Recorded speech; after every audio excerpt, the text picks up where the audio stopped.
Time once again for the Red, Gold, and Bold podcast with you as always. Jeff Chadiha, NFL Network, Sam McDowell, Kansas City Star. My name is Soren Petro from Sports Radio 810 WHB. Where does Patrick Mahomes and Travis Kelce rank all time amongst the best pitch and catch combos in the NFL? You know, Travis Kelce's coming back 3 years. Put it down. He's going to play for 3 years. Sam McDowell explained why it's a lock that he's going to play for 3 years.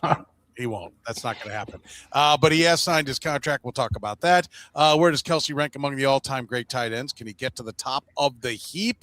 Would Travis Kelce be a Hall of Famer without Patrick Mahomes? How about Mahomes' rank now after the last few years? The numbers have really slowed down here of late for Mahomes. So where does he check in? Is he going to be able to get to some of Tom Brady's numbers before it's all said and done? And can he be the best quarterback of all times? We're talking about it right here, right now on the Red, Gold, and Bold. You are listening to the Red, Gold, and Bold podcast, the most in-depth analysis of the Kansas City Chiefs on planet Earth, breaking down the Chiefs like no one else can. Red, Gold, and Bold is hosted by Jeff Chadiha, Sam McDowell, and Soren Petro. Jeff Chadiha is a senior columnist and on-air personality for the NFL Network and NFL.com. Sam McDowell is a columnist for the Kansas City Star. Soren Petro is the afternoon drive host of the program on Sports Radio 810 WHB in Kansas City. The Red, Gold, and Bold podcast is proudly brought to you by Gann Asphalt and Concrete, Kansas City's nationally recognized full-service paving and pavement maintenance contractor, making parking lot problems disappear in Kansas City since 1994. Free consultations, no commissions, in-house crews, and every project comes with a written warranty. Find them online at GannAsphalt.com or call 816-484-3338. Gann Asphalt and Concrete, one contractor, all things parking lot. Now, here are the hosts of the Best Chiefs podcast, Jeff Chadiha, Sam McDowell, and Soren Petro.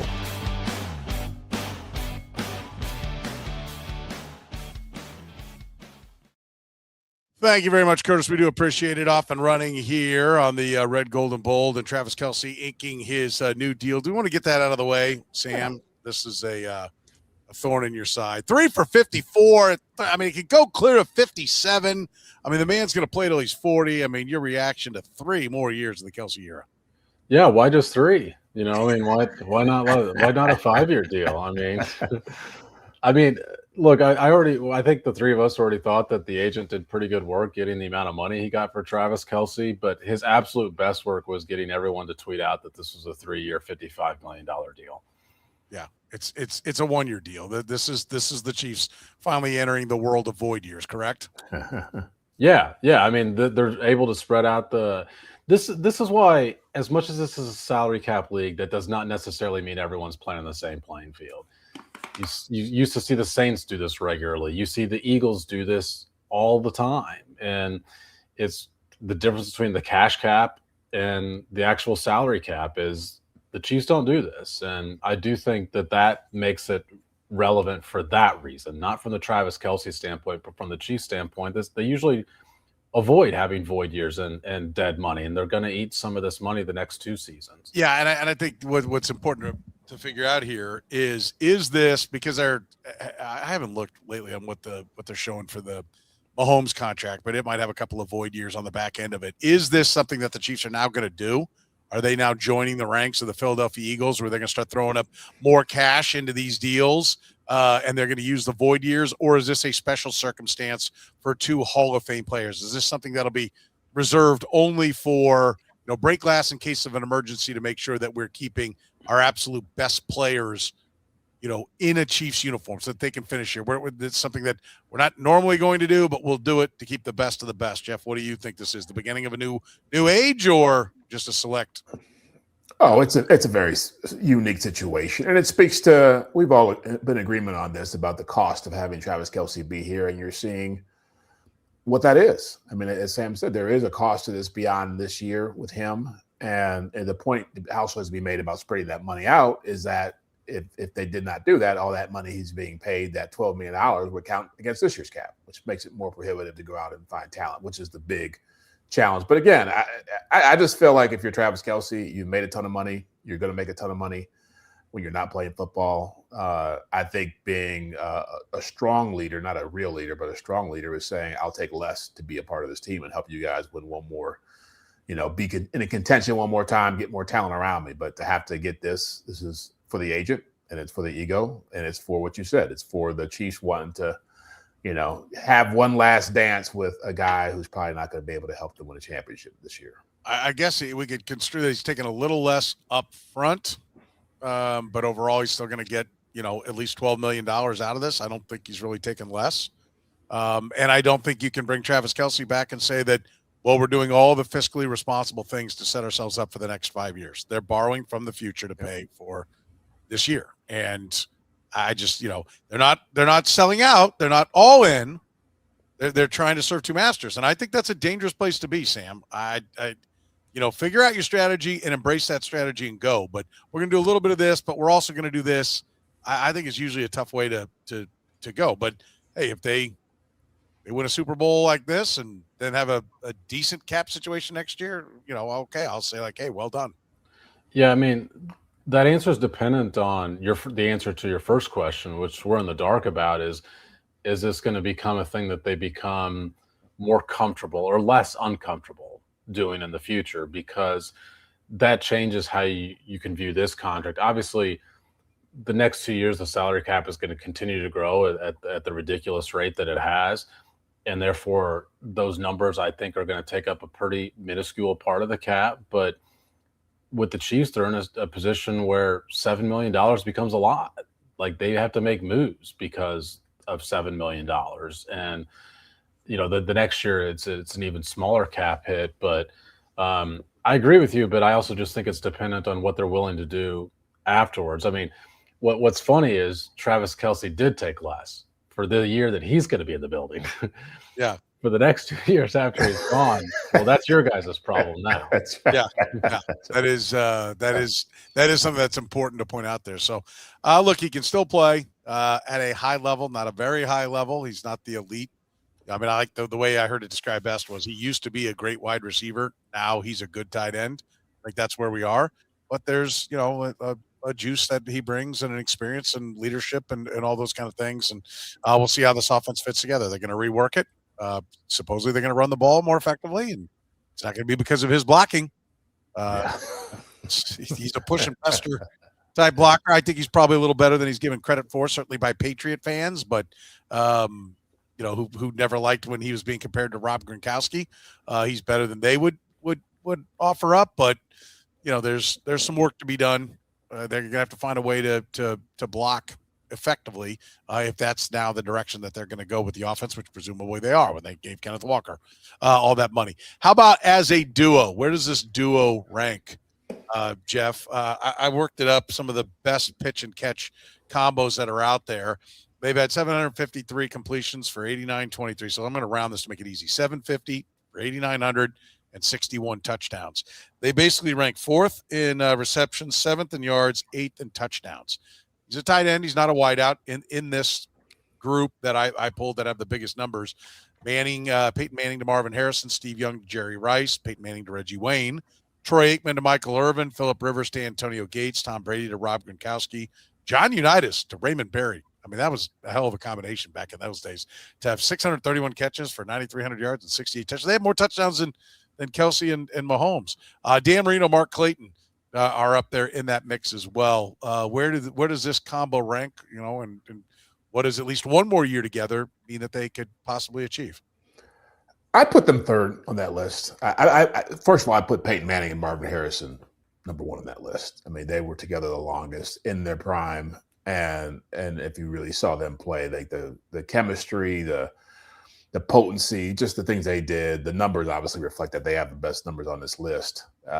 Steve Young, Jerry Rice is a little bit harder on that one because Jerry Rice wasn't in his prime. Most of his prime years were with Joe Montana. And so there's a split there, and Steve Young didn't start playing until late. But I think they're third just because of what they accomplished together and what they meant to this team.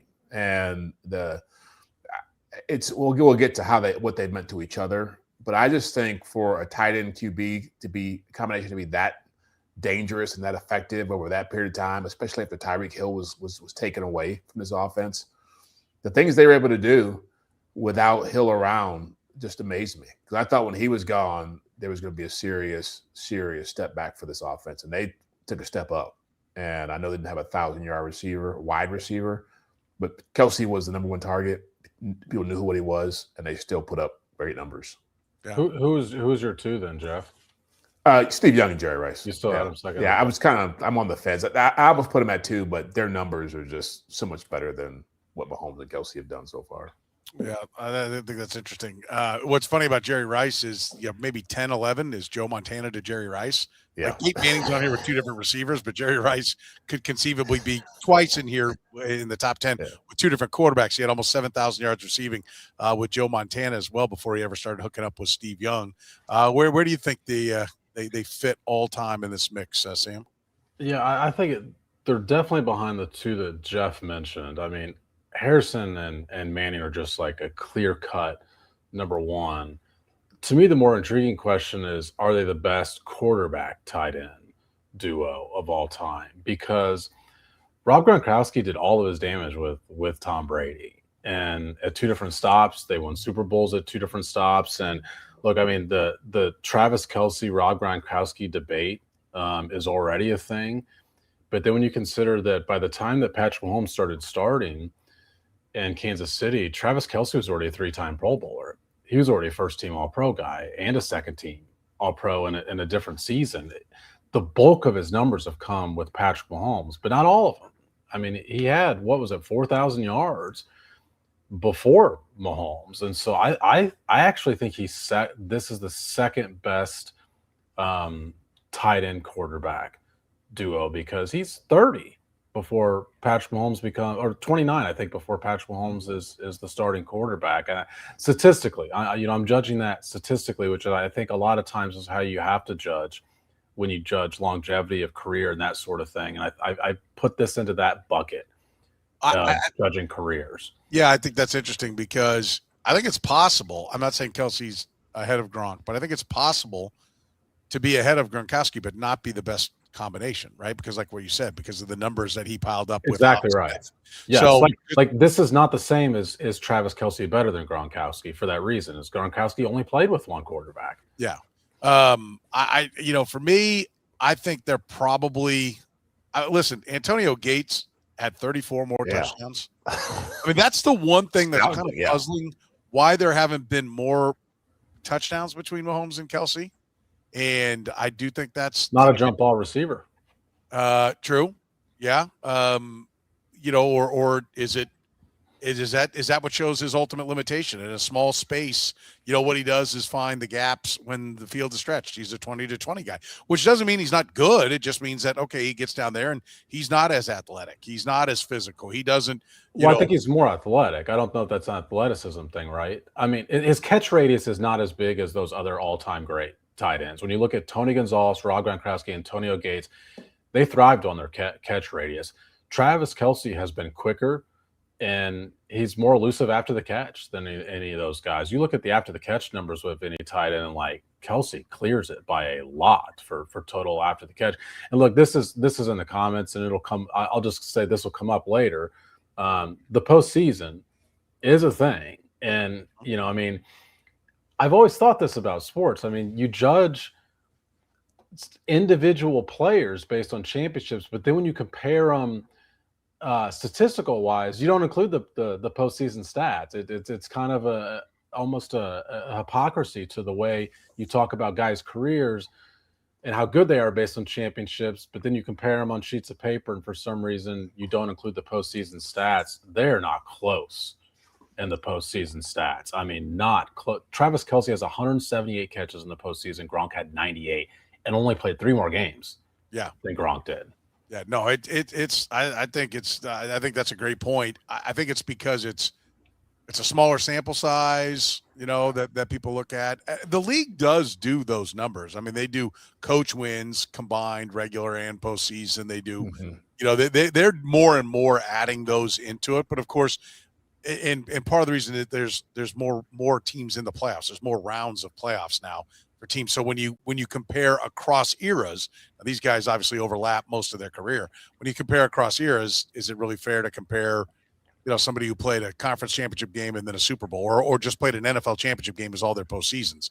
That's it. But most everybody on this list is pretty modern and played roughly the same amount of time. And now it's, we're up to 17 games now versus guys that were playing that's why I mentioned Johnny Unitas and Raymond Perry were playing with 14 games. Hell, they may have started with 12 games when they were first getting it done. That's an amazing. I mean, I was shocked when I saw the number that those two combined for, considering the era that they played in. No, I think that's an excellent case. I definitely think the quarterback to wide receivers probably always, if the bulk of numbers are there, I'm always going to lean to that because I think it's more lethal.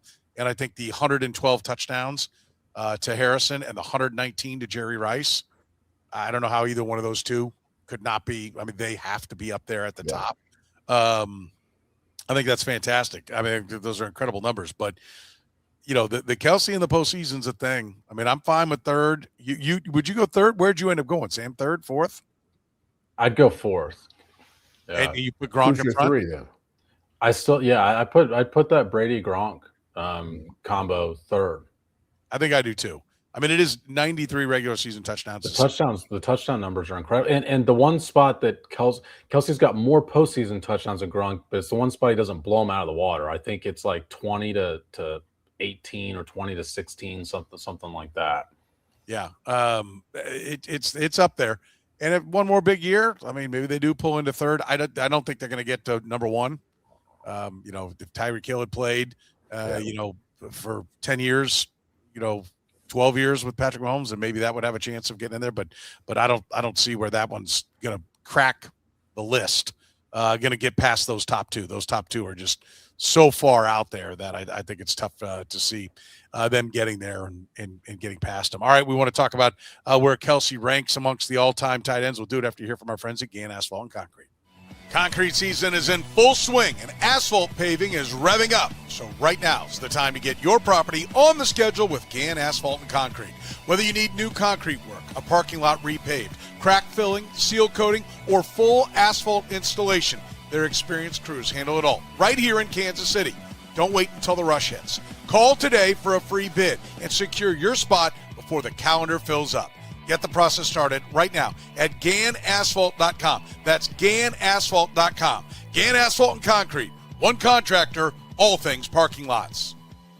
Italian Delight was the first restaurant to bring true New York-style pizza to Kansas City almost 50 years ago. They sell whole pies or pizza by the slice, or enjoy their classic strombolis, calzones, and sausage rolls. Sandwich lovers, check out their lineup of hot and cold subs, the combo, the meatball, or the Philly cheesesteak, just to name a few. And don't forget the pasta. Their famous lasagna and classic chicken Alfredo always hit the spot. And if you're hungry for lunch, check out their daily lunch specials, starting at under $10. Italian Delight can even cater your next work function or party. Dine in, carry out, or delivery, it's Italian Delight. Located just 3 minutes east of Kansas Speedway at 8145 State Ave in KCK. Check out the menu and order online at ItalianDelightKS.com. Kansas City's own Italian Delight. All right, let's talk about where Travis Kelce ranks amongst the tight ends. Right now, if you look at the counting stats, receptions, he's third, 1,300 plus for Tony Gonzelez, 1,200 plus for Jason Witten. He's just under 1,100 at 1,080. Receiving yards, again, third behind Tony Gonzelez and Jason Witten. He's about to get Jason Witten on this one. He's not going to get to Witten in catches next year, but he's only 44 yards behind Jason Witten. So he'll move into number two, yardage-wise and touchdowns. Antonio Gates, 116. Tony Gonzelez, 111. Gronk, 92, which, by the way, was 91 with Tom Brady, so he's got one from somebody else. I wonder who that is. I'd be interested in seeing who that is. Is that what I said?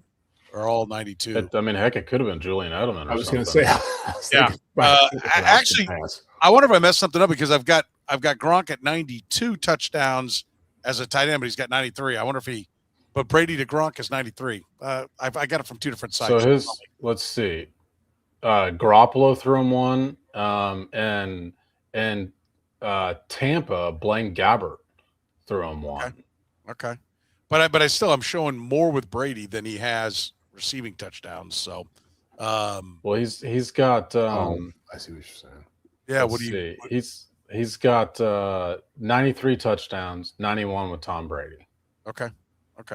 Well, let me correct this. Maybe I just fat fingered it and I put 92. We'll forgive you. Thank you. I appreciate it. Jimmy Graham, 89, then Travis Kelce's 82. So he's fifth in touchdowns. Third, but soon to be second in yards. Fifth, conceivably he could get to fourth. He could have an 11 touchdown year. It'd be one of his best years ever. That would tie him with Gronkowski for third. Jeff, where's this put him all time amongst the tight ends now, and what can he do at the end of the year? I think for the last couple of years, I've said that as he's been coming on and nearing retirement, I've always stuck to Tony Gonzelez, Gronkowski, and Antonio Gates, but he's moved to number 2 on my list. He's not going to pass Gonzalez. I will never put him above Tony Gonzelez just because Gonzalez played in an era where you could take a tight end's head off. The game was way more physical, and he played with way less quarterback ability.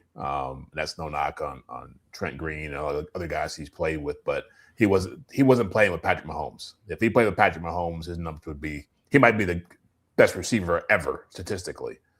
And so to me, that puts a huge gives Gonzalez a huge advantage, and also for the touchdowns too. He's still like way ahead of him as far as touchdowns are concerned. And I know Tony Gonzalez is not a favorite son in this town, and he said some things that didn't endear himself to people. And Gonzalez has won Kelce's won championships, but numbers are still numbers, and Tony G put up great numbers. Yeah. Where does he sit? Where can he get to, Sam? I've got him at number 2, and I don't think he can get to number 1. I mean, I think Tony Gonzalez is like, just look up his numbers. Travis Kelce is the most accomplished playoff receiver, tight end or wide receiver in postseason NFL history. I mean, his 178 catches are 27 more than Jerry Rice, and Jerry Rice is in second place. And by the way, if you think that's games because there's more playoff games now, Jerry Rice played in more playoff games than Travis Kelce did. Kelce has 27 more catches than he does. Second most for a tight end, as I mentioned, is Gronk with 98, only 3 fewer games. Yards, he's second in postseason history, and he's got 700 more, like 50% more than any other tight end. He's second to Jerry Rice in touchdowns with 20. I mean, he's the second most responsible player for a dynasty in the NFL. And I don't think that, well, we know that Tony Gonzalez can't say that. But the numbers are the numbers. And I mentioned the touchdowns that Gronk caught, which, by the way, one of those 93 was rushing, which might have been the discrepancy. Okay, there it is. And I feel better. The quarterbacks who threw touchdowns at Tony Gonzalez, Brody Croyle, Rich Gannon, Elvis Gerbach, Trent Green, Damon Heward, of course, Matt Ryan threw a bunch, Tyler Thigpen, and even Larry Johnson was his quarterback. Got on one play. Like, that's not Patrick Mahomes throwing to you, and he still put up the numbers he did. And I just don't think he'll be caught. I think it's, Patrick Mahomes' escapability, his ability to buy time and keep the play alive. Like, how many catches does everybody who's ever played with Patrick Mahomes owe to his ability to be like, okay, I'm getting out of the pocket, I'm going to buy time, I'm going to throw it to you left-handed. I mean, how many opposite hand catches does Jerry Rice have? Probably zero. Sorry to interrupt. I think that's a really good point, but I think the inverse could be true of that too. I think Mahomes has more completions because Travis Kelce is so good in that same area. That's true. And it could mean Tony Gonzalez is that much better because he got open without having quarterbacks that had that escapability. Like he didn't need to get open. Yeah. Well, they didn't need to escape because he was already open. Or my point is he could catch a pass covered, and that is what made him who he was. Yeah, he was. And he's not going to, like, first of all, is it one and done? I mean, is that it? Do we think that this is one? This keeps him. One of the things it does, they can tear it apart. They can rework it and do another one. I think this ends the idea of him going anywhere else. That's the only thing about the second and third year on this deal. But, like, do you give any shot, Jeff, that he, are we gonna dance this dance every year? I got to be honest with you. I'm annoyed, and I would think that Chiefs fans would be annoyed by the fact that twice he's dragged this out for over a month, and then said, "Well, I knew a long time ago." Like, well, what are we doing with? You're a drama queen, then. I mean, I've never heard somebody be like, "Yeah, I just need to really think about it." And then they go, "Oh yeah, there's nothing to think about. I knew what I was doing all along." Well, then why are we going through all this? I don't know. That kind of irritates me. But anyway, do you think there's a chance that it's more than 1 year? I don't, and maybe I'm being naive about this because of what you're saying. I thought he was going to be done after last year. But I say no just because the longer he plays, the more he runs the risk of looking like Jason Witten. Jason Witten's very high up on all these lists. But I tend to remember him towards the end of his career when he wasn't as effective and he was out there just kind of shuffling around and catching 6-yard passes. Yeah. And there was a point you reached as a great player where people forget what you did that was great. And I remember how you looked at the end. And I hate for Travis Kelce to be remembered in that fashion because he's already moving in that direction. He had a number of plays this past year where bobbles the ball, goes up, gets intercepted by somebody else. And so he had, 3 or 4 of those this year? Maybe he has 6 or 7 this coming year. Maybe it's an injury. You know, you're always risking more of a bad ending than what you think you can actually control. Like so many guys think they're going to go off in a blaze of glory. Most guys end it in a very humbling fashion. And I think that's what he's running up against. He had a couple of plays this past year that directly led to losses. If that happens again, I think that even the Chiefs would be like, "I'm walking. Yeah. We're not doing this again." I think the more interesting question is whether or not he'll acknowledge that it's his last year ahead of time, and whether or not this does become some sort of farewell. And I don't mean a year ahead of time, if it's a month ahead of time, whatever it might be. If there's any acknowledgement to him before the end of the season that this is it, I think those of us who deal with Travis Kelce regularly would be surprised if he did that. But it's 2 years in a row now where there's been this question lingering. He's the only one that has the ability to prevent it from lingering a third year. Yeah. I think I don't know what's best for the podcast. That's always important too. The best for the podcast is go ahead, Jeff. I would love to know whenever he talks to the media again, just what went into him wanting to keep playing. I know he keeps saying, "I love the game and I love all this." 2 years ago it was, I didn't want that Super Bowl loss to be the end. It stung and whatever. I didn't want to go out like that. But I'm curious what the other factors were besides the cliche. I just love playing part of it. $12 million. Well, his next time speaking to the media will be in August. So you're gonna have to wait a minute. Yeah. We'll never know. Yeah. Would he be a Hall of Famer, Sam, without Patrick Mahomes? I don't know. Jeff put that question on our list, right? I thought that was a really good question that I hadn't really thought about. I just wanted to make sure it was Jeff before I complimented it. That was me. But it was Jeff. Look, I mean, I think he does, but I don't think it becomes a slam dunk. He had reached 3 straight Pro Bowls, like I mentioned. He was an All-Pro. But the one thing that is certainly not there, at least at the same rate, is all the playoff dominance that I mentioned. I called him the best playoff receiver in NFL postseason history. That's not the case without Patrick Mahomes for sure. And there's no doubt that has helped his Hall of Fame resume. Yeah, I think he probably does, Jeff. I think he gets there, but I don't know that we're talking about him being 1, 2, 3, right? I don't think, because of exactly what Sam said. It's those playoff numbers that push him up over the top. Like, does anybody, when you think of the best tight ends, does anybody say Jason Witten? No, but he's way up there on the list because he just played and he was very good, and he's a Hall of Famer. He deserves to be in the Hall of Fame. But when you talk about the best tight ends, his name is not one of them that really anybody brings up. I think without the Patrick Mahomes and the quantity of games, because Alex Smith just was not good enough. Most quarterbacks are not good enough to play 3 playoff games in a year. I mean, that's where you pile up the numbers. And so I think he probably would have been a Hall of Famer, but I don't think we'd be talking about him being one of the best of all time. Do you? I don't think he would have gotten to a Hall of Fame level. I think he would have fallen into that Jimmy Graham territory. Even who's the guy I was just thinking of with the Cardinals? Trey McBride, who's gotten off to a fast start, who's putting up a lot of numbers. Now he's playing on a bad team, but he's putting up a lot of big numbers or had some kind of 100-catch record.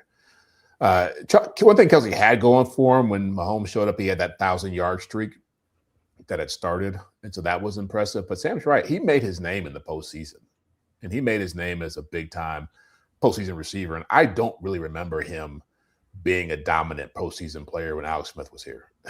They were in the playoffs then, and the only postseason memory I have of him was getting knocked out of the the Titans game, which was Mahomes' his last playoff game was a starter, right? Alex Smith's last playoff game was a starter. Yeah. And so I just don't think he was having the same impact in those games. And when you're playing in those moments on the biggest stage and the highest stakes and all that, I think that's when you really cement yourself. He probably would have been around 700 catches, maybe 800 catches. Maybe he would have gotten to 10,000 yards, but I don't know if that's going to get you into the Hall of Fame. I think it's a lot harder to get in the Hall of Fame nowadays. And certainly the touchdowns, he probably would have finished with like 40 touchdowns. Yeah, I think just to give look, and Soren and I both answered the opposite of this, but just to give people the bar for this, I mean, Soren mentioned Jason Witten. He's on some of these lists. He didn't get elected in his first year. So I don't, and he was just eligible this last year. And so I don't think he would be a first ballot guy. But I do think he was probably good enough I think he led the Chiefs in receiving, 2 out of the 3 years that he played with Alex Smith, or I guess it would have been 2 out of the 4 years he played with Alex Smith. So the numbers were certainly impressive, and I think he was getting better, but there's no doubt his numbers would be different. Well, Sam, you pointed out the receptions, 178 as far as in the playoffs, which is 27 more than Jerry Rice had. Yeah. I will point out Jerry Rice is the leader in touchdowns, first downs, and receiving yards. Now, Travis Kelce can get there.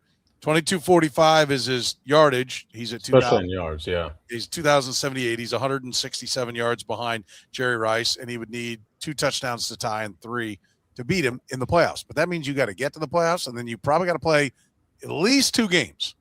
Particularly the touchdown, you could do that in one day, but he has regular seasons of 5. So he could go whole postseason and not have a touchdown. I mean, touchdowns are hard to come by, but he gets better in the postseason. So yeah, he's had 25 games in the postseason. And I was thinking about that as I was looking up his postseason numbers, as the Chiefs missing the playoffs might cost him from just being the clear runaway for best postseason receiver ever. There's a chance if the Chiefs had made the postseason last year, he'd be first in yards, catches, and touchdowns. Yeah, if they'd had their normal postseason, play 2 or 3 games, he could have all those locked up right now, and instead he's still behind Jerry Rice. And he's got him in catches, which is big, and we know the yards per catch is always going to be higher for a wide receiver, so it's just part of the equation. All right, we want to talk about where Patrick Mahomes ranks all time, his little pitch and catch partner, his being Travis Kelce. We'll do that after you hear from our friends at Northland Injury Law. Northland Injury Law, Kansas City's Google 5-star rated personal injury lawyers, serving KC for more than 40 years, voted Kansas City's #1 accident lawyers, helping people with serious injuries from car accidents, work accidents, falls, and other personal injuries. Northland Injury Law doesn't get paid unless they get money for their client. Don't wait. Get compensated now. If you have a case, text HURT to 22222. That's HURT to 22222. Or call 816-400-HURT. That's 816-400-4878. The choice of a lawyer is an important one and should not be based solely upon advertisements. Gann Asphalt and Concrete is looking to grow their team. If you have heavy construction foreman experience with heavy equipment, asphalt or concrete labor, or just want to learn a new trade, contact Gann Asphalt and Concrete to join their team today. Top of the market pay, company provided insurance, and paid time off and holiday pay are just a few of the great reasons to join Gann's expanding team. Learn more about this great opportunity with Gann at GannAsphalt.com/careers. That's GannAsphalt.com/careers. Gann Asphalt and Concrete. One contractor, all things parking lots. Let's talk about Patrick Mahomes and where he ranks all time. What are the last 3 years, Jeff? How much has that dragged him down on maybe where he was headed? I mean, I don't think he was #1. I don't think he was #2. Anything like that, but he was projecting to where we were talking about what it would take for him to be #1. Where is he now? He's in his 30s now, so you can start kind of putting him into the mix somewhere. Where does he sit for you now? I think I had him. How did I have him? Last time we did this exercise, I think he might have been 2 after the third one he got. I think when we did this last year, we all had him 2. At 2, yeah. I think he's 3 now. I think he's dropped because of the way the last couple of years have gone. I think Manning. I think I would take Brady and I would take Manning. I think because of the numbers he's put up, I think he's still ahead of Montana. But I just think the last 3 years have hurt him a lot production-wise, and not just because he had the injury last year, but he hasn't thrown for over 30 touchdown passes any of those years. He hasn't come close. Has he had a 4,000? Has he had a 4,200? That's the highest he's gone, 4,200 in the last 3 years. Oh, the numbers in front of me. That sounds right here. I'm opening up. He went, almost 42, almost 4, and almost 36. Just a shade under those three numbers last 3 years. Yeah, and so that to me hurts him. I mean, the pace he was on, it would have been hard to catch Brady, but he was gonna obliterate everybody else. And now he's becoming more human. But this is also a reality of he came in to a situation with a team that was just tailor-made for him, ready to take off. And so they maintained it. Brett Beecher's word, they maintained this, and now it's starting to decline, and they got to reset it. And so I don't know what that's going to look like, but it's hard for me to know what his supporting cast is going to be. And I don't believe he's going to have a Hall of Fame tight end, Hall of Fame receiver show up in the next 5 or 6 years of his prime to give him those same opportunities to put those kind of numbers again. If he, and all the reasons are valid that Jeff just pointed out, Sam, if he had maintained that, that pace where he was, 5,100, he was 4,000. Then when he had the kneecap injury and missed a couple of games, then he's 4,700, 4,800, 5,300. Okay, 4,200. But then you said 4,000, 3,600. It's also the touchdowns, 50, 26 with the kneecap year, 38, 37, 41, 27, 26, 22. And the interceptions are still up there in the double digits. He's now had 5 straight years with double-digit interceptions. It's not awful. He doesn't lead the league in interceptions. I mean, there for a little bit at the beginning of the year. A couple of times he's been leading, but he doesn't end up leading it. But there isn't the Aaron Rodgers 35-4, Tom Brady's 44, and and part of that is Travis Kelce catch the ball. He needs some guys to start catching the ball because when people look at this, when history grades him, they're not going to be like, well, remember there was these 3 that Kelce had, and these 4. Every quarterback has some interceptions that are on their receivers. He's had a lot of them lately. In addition to being a guy who's end of the half, fine, I'll sling it down there. And there's a little bit of Brett Favre at the end. He's not worried about. Alex Smith would run for 6 yards at the end of the half rather than sling the ball down the field and maybe add an INT to his tally. Mahomes, is always going to be willing to put the ball down the field if it's the only chance of winning. But it is slowing up, right? I mean, you got to wonder now, coming off a knee injury, how much more how much of it is him and how much of it is the cast? I think a ton of it's the cast. I mean, Tom Brady put up his best numbers with Randy Moss, and he had Wes Welker, he had Rob Gronkowski, the tight end that we mentioned. And look, I mean, Mahomes did too when he put up his best numbers when he had Tyreek Hill, and then he had Travis Kelce in his prime. He's had neither. He hasn't had Tyreek Hill at all, and he hasn't had Travis Kelce in his prime. And the other piece of it is, I mean, the Patriots ran the ball effectively. Teams weren't playing too high at the level that they're playing now. I think it's harder for Patrick Mahomes to put up the numbers than it was for Tom Brady to put up the numbers when the Patriots were rolling. And look, Brady deserves the most credit of any single individual in what the Patriots did. But he also, I think, had more help than what Patrick Mahomes has had the last 3 years.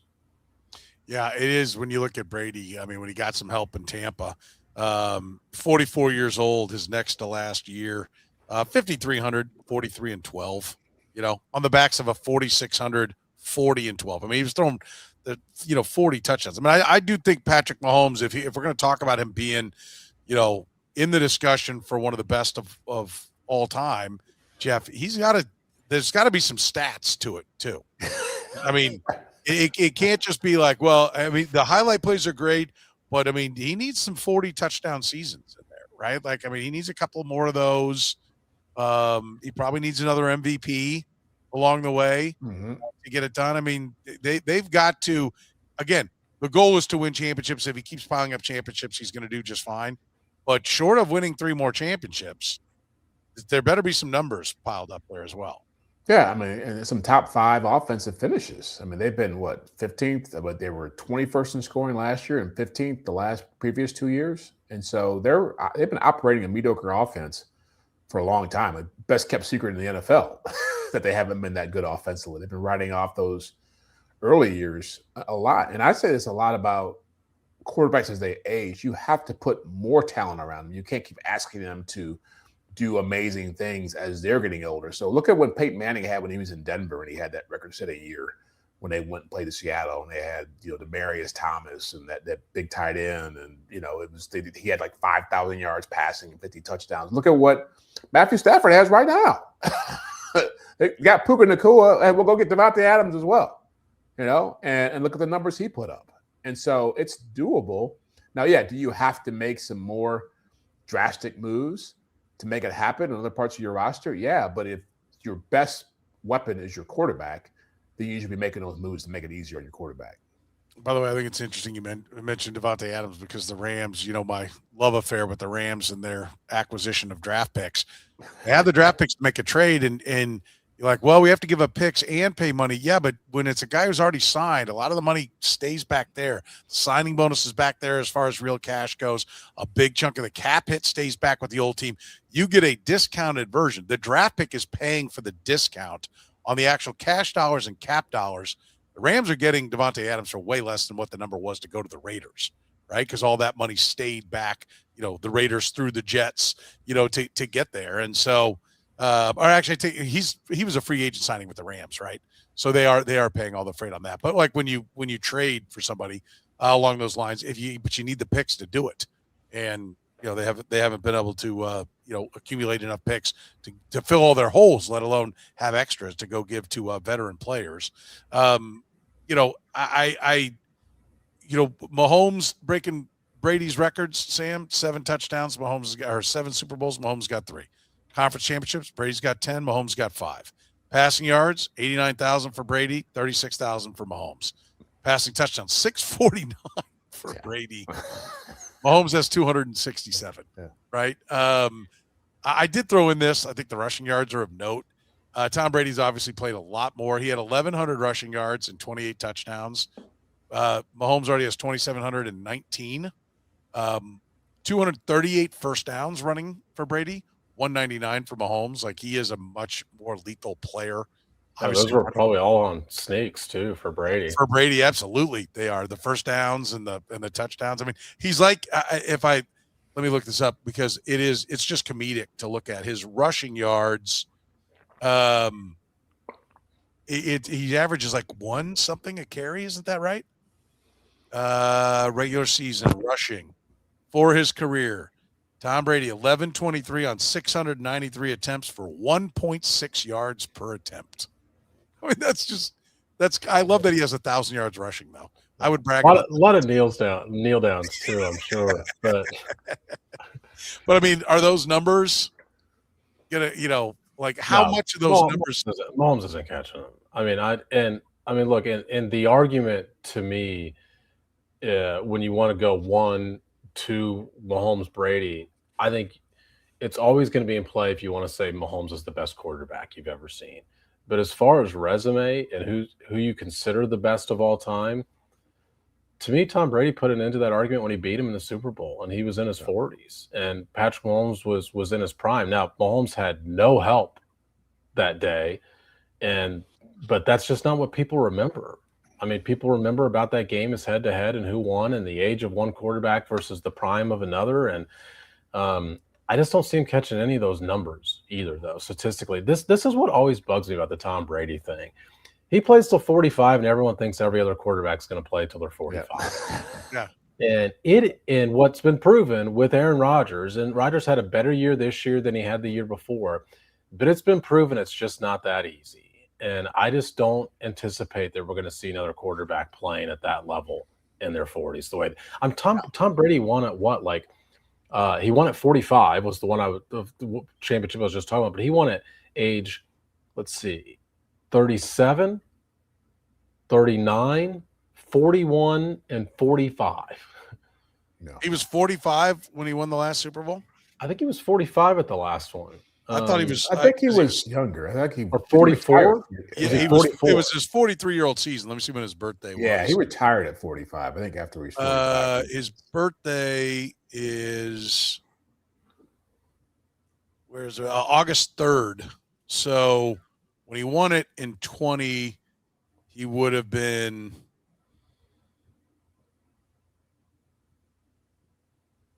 Let's see. They won it. They He won would have it. been 43. They won it in February of 21, right? Yeah, he's So 37, 39, 41, 43 then. Yeah. Um, Yeah, because the previous one was what, 18? Was his one with the Patriots was 18? Yeah. Yeah, Mahomes' first year as a starter. Yeah. Okay, so I mean, I've got a year off on all those, but the point is he wins 4 at like 36 and older.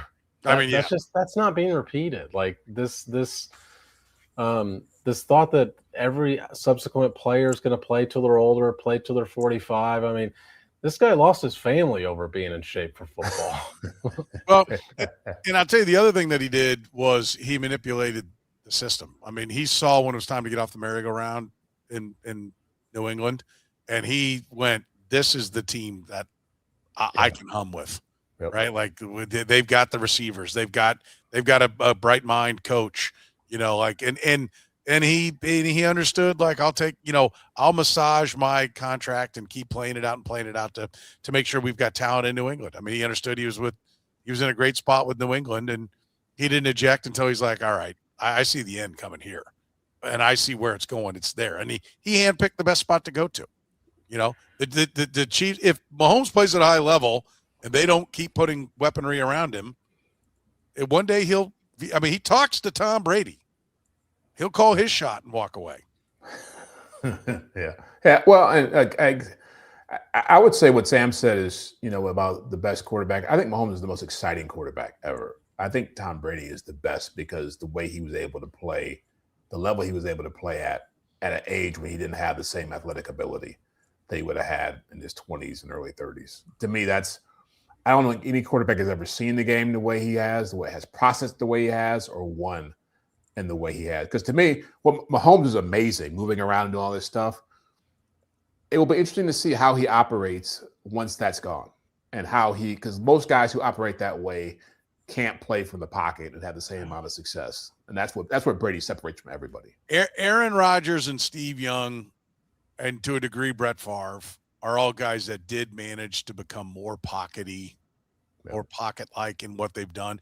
Aaron Rodgers was always a pretty good pocket guy, but he was a pretty damn good runner early in his career. He was athletic. Steve Young was incredibly athletic. And as he played into his mid to late 30s, and the legs started to go away, and he did more and more from the pocket.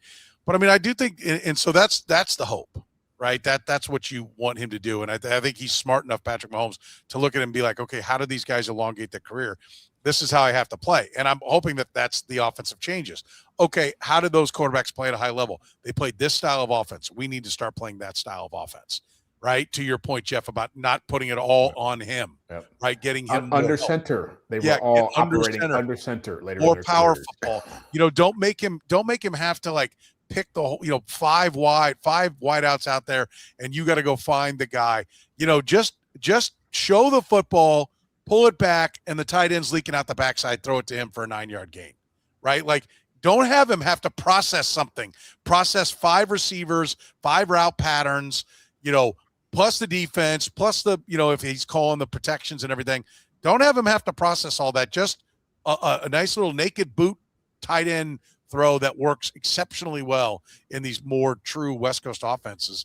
You can do that, and just handing the football off and letting him run, I think would go a long way as well. But I will say the cautionary tale is Donovan McNabb. I mean, he played for Andy Reid. Andy Reid saw it and said, okay, the time to get out is now. And he got old at like 33 years old. And it's because that was his game. Avoid and make it happen after I've avoided. When he couldn't avoid anymore, he was cooked. And that's what you got. That's what Patrick Mahomes has to avoid. He needs to look at why Donovan McNabb's game completely fell apart. Part of it was he left Andy Reid. They traded him, but he went to Mike Shanahan, right? The father of Sean McVay and Kyle Shanahan and all these guys that are doing all this great offense. They all sat at the foot of Mike Shanahan. And Donovan McNabb got to Mike Shanahan and he sucked. So, like, that is – Mahomes needs to look at why did Donovan McNabb go down the toilet, and why did these guys kind of morph and be able to play into their late 30s when they use their legs a lot? That, I love the last one we've got here, which is what will it take for Mahomes to be the best quarterback of all time? Learning all the lessons those guys have to teach him would be the first thing. Yeah. I think it's that question is more on the Chiefs than it is the quarterback. They have to make his job significantly easier than what it's been the past 2 years, and that means play action works because the team respects it. It means guys are open at a more frequent rate than they are now. It means you have a running game to help him out to where he's not every time he drops back, he's not staring at 7 defenders or even 8 defenders in the backfield, and 2 of them are playing cover 2 at 25 yards downfield. I mean, the only way he's going to put up big numbers the way he used to is if you force defenses to allow him to put up the numbers, or you punish them if they won't switch. And the past 2 years, they haven't done that. I mean, it's been easy to decide what defense to play against the Chiefs. The only thing that keeps the Chiefs offense even mediocre these last 2 years is the quarterback. It's not they're not ranking 15th in points these last 2 years because of Patrick Mahomes. They're they're not in the bottom third of the league because of Patrick Mahomes. Yeah. So I would say, you're right. I mean, I think you not just look at McNabb. I would go look at Mike Shanahan with John Elway late in his career when Terrell Davis showed up. Go look at Aaron Rodgers with Matt LaFleur and how they started running the football. Go look at Drew Brees when they said, let's get Alvin Kamara in here. Let's get Mark Ingram in here and have two-headed monster at running back. Let's look at Tom Brady late in his career. Guys who get open fast. Julian Edelman out of the slot. The big tight end with Gronkowski. It was all about let's make it easier for these quarterbacks. And the quarterbacks wanted it to be easier. I mean, what Mahomes has done, especially over the last 3 years with the lack of talent around him, has just been amazing. But you cannot keep doing that when you're 32, 33 years old. You mentioned a serious knee injury. Yeah. You mentioned McNabb. I'll give you Russell Wilson as that kind of player. Yeah, that's a great one. You can't keep pulling rabbits out of your hat. Yeah, I think it also does change. This exercise actually prompted me to. This exercise is a look backwards mostly, right? But it actually prompted me when I was going through it, and you guys put together the questions to actually look forward as well. And this question in particular, when I thought about what does Mahomes have to do to even re-enter the conversation of being the best, and my answer is to give him help. It changes the way you think about the draft and the way you prioritize the draft, because his best weapon, his top weapon, might be coming back.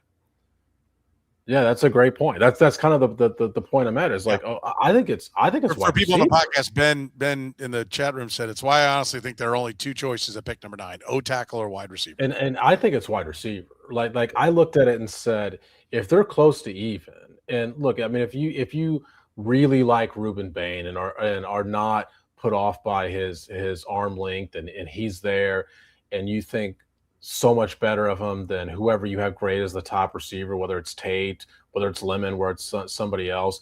If you consider him heads and shoulders above the rest, I'm not saying to overtake that, but if you think it's even close, the tiebreaker should be Patrick Mahomes and what helps him regain the form that he had before this last couple of years. Yeah. I've said it for a while. Like, number one, you got to keep the quarterback happy, right? Like, you do not need him getting sideways and going, this is not fun. Okay. I don't want to do this. Now that means winning. And for a lot of the Brady's sorry to interrupt, Soren. That's a great phrase though. Yeah. It hasn't, why would it be fun these last 2 years? It hadn't been, I don't think. I mean, last year, again, and winning is a big part of that. And Brady had, looking at Brady's numbers, he had years where he wasn't just, here, 2014 with the Patriots, that was a championship year, was it not? 14? Yeah, beat the Seahawks. Yeah. 4,100, 33-9, right? 4,100. They were 12-4. They were for 4,100, 33 touchdowns, pretty good. Only 9 interceptions, but it wasn't one of his best years. He didn't lead the league in any category. And so having a great defense and being able to play well, and those were good numbers, particularly when you go back to 2014. But it was real fun. I'm sure when he was 40 in 2017, when he threw for 4,500, right? Like it was definitely fun in Tampa, throwing for 5,300, 43-12, right? Like you've got to keep that guy engaged. And I also think that Andy Reid could talk about, so many of these games come down to the last 2 minutes.